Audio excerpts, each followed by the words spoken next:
इंसानियत की कैसी मिसाल छोड़ गए नारायण भाऊराव ढबाटकर जी। ये कहानी सुन के मेरे रोंगटे खड़े हो गए। मतलब इंसान का इतना बड़ा सेक्रीफाइस, इतना सेल्फलेसनेस आज भी चिंता है, ऐसा मिसाल कोई दे सकता है कभी सोचा नहीं था। आज जहाँ जहाँ त्राहिमाम मचा हुआ है, जहाँ जहाँ एक एक ऑक्सीजन के लिए, एक एक बैट के लिए लोग लड़ रहे हैं, वहाँ पर ये निस्वार्थ भाव अपने आप में ये बहुत कुछ कहता है।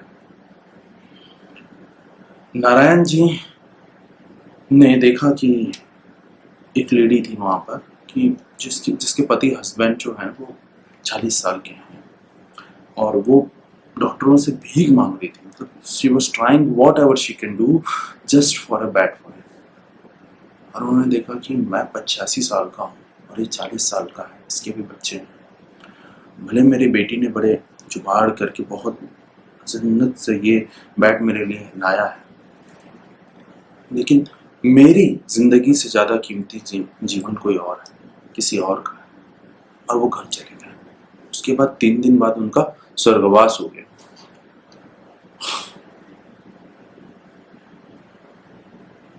और जहां हम आज माँ बाप से बात नहीं करते हैं, एक पीढ़ी दूसरी पीढ़ी से इतनी दूर हो चुकी है कि कभी पूछना ही नहीं चाहती। हम अपने आप को इतना नॉलेजेबल समझते हैं, आज नॉलेज की दुनिया है। पहले जो समय था वहां पर ऐसा होता था कि नॉलेज और विजडम दोनों ही फॉरवर्ड होता था एक जनरेशन से दूसरे जनरेशन में। और आज हम नॉलेज लेके सोचते हैं हमारे पास विजडम भी है। एक्सट्रीम विजडम का एग्जाम्पल था। और मुझे लगता है नारायण जी ने ये सेक्रीफाइस देके युवाओं के लिए बहुत बड़ा एक मैसेज छोड़ गया, बहुत बड़ा। वो क्या है उसको समझना बहुत जरूरी है। मुझे लगता है कि इससे अच्छा ये समय नहीं होगा इस चीज को समझाने के लिए या इस चीज को कहने के लिए। आज युवा पीढ़ी जो है वो शायद अपने गुरुओं का, अपने बड़ों का, अपने बुजुर्गों का सम्मान करना ही भूल रहा है। हम करते हैं सम्मान, हम दिखते हैं हम इनको क्या रखेंगे, ये रखेंगे, ये रखेंगे, बट कहीं ना कहीं हम ये जानते हैं कि हम ज्यादा जानते हैं। कहीं ना कहीं हम जानते हैं कि हमारा दुनिया का एक्सेस ज्यादा है। ये हमें क्या बताएंगे? और ये बहुत सारे घरों में है। ये आज तो ऐसा है कि भाई भाई भी पड़ोसी की तरह रहता है। एक कमरे में, एक घर में भी अगर 2 कमरे में दो रहते, 2 परिवार, तो 2 ऐसा लगता है इतनी दूरियों में रहते हैं। कभी कभी मुलाकात होती है। इंसान तो खुद से भी दूर रहता है। तो नारायण जी का चिंतन मैं समझता हूं कि बहुत गहन था, बहुत गहन था। आज युवा आज मालूम है प्रश्न नहीं करता, वो कंप्लेन करता है। एक पीढ़ी जो गुजरी है उस पीढ़ी ने जो कर सकते थे हर चीज कर डाला है। उसी पीढ़ी को रिपीट करने के लिए खड़े हैं, उन्हीं से हम कॉम्पीट करने को खड़े हैं, उन्हीं की सब चीजों को हम लेने में खड़े हैं। हमारा नवाचार क्या? Where is our innovation?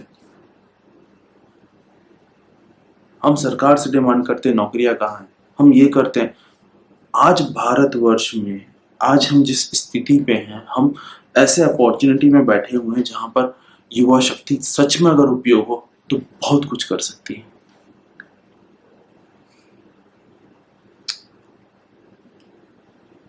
हम एम्पल ऑफ अपॉर्चुनिटीज में बैठे हैं।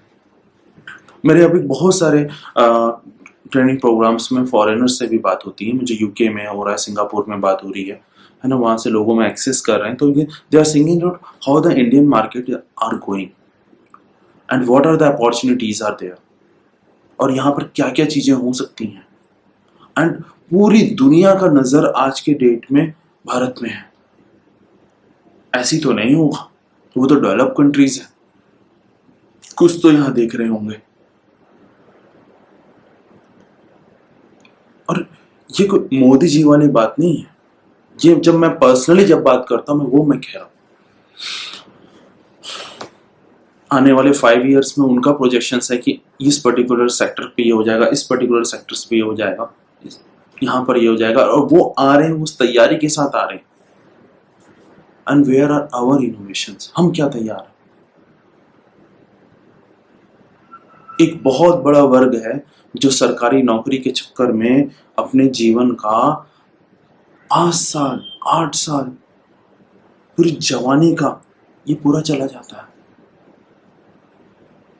अनुभव तो कुछ किया ही नहीं, कंट्री के डेवलपमेंट में कंट्रीब्यूशन कुछ किया ही नहीं। निक नारायण जी का ये सैक्रिफाइस जो है ना, बहुत ही सारी उम्मीद छोड़ गया है युवाओं से। ऐसी उम्मीद जो खुद युवा भी अपने आप से नहीं करते। नहीं तो वो जनरेशन अगर उन्हीं को ही फॉलो करना है, अगर वही चीज चाहिए, तो वो रहे ज्यादा अच्छा था ना। उन्होंने कुछ उम्मीद की है, तभी तो ये अपना सैक्रिफाइस दिया ना। आज का समय जो है, परिस्थिति बिल्कुल अनुकूल नहीं है, कुछ करने को नहीं है। ठीक है, सब चीज समझ में आ रहा है, पर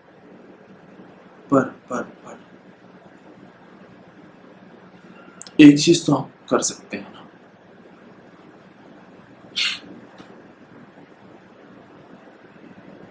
पता है,